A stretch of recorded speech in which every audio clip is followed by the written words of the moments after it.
DXDC Radyoman Report.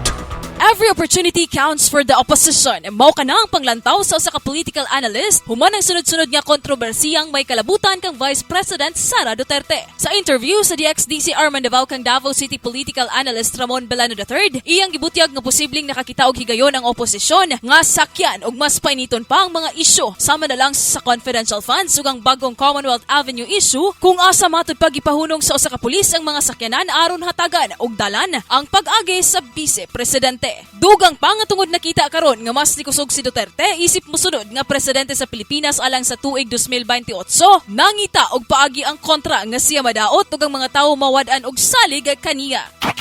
So ngayon, parang lumalabas na since siya yung frontliner for the presidential position, siyempre siya yung magiging target ng lahat. So definitely na kailangan ng opposition ng momentum. Lahat ng mga possible na pwedeng ma-issue against her, ginagamit na nila.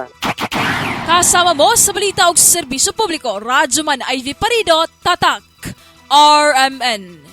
RMN News, Diretso Balitang Metro Davao.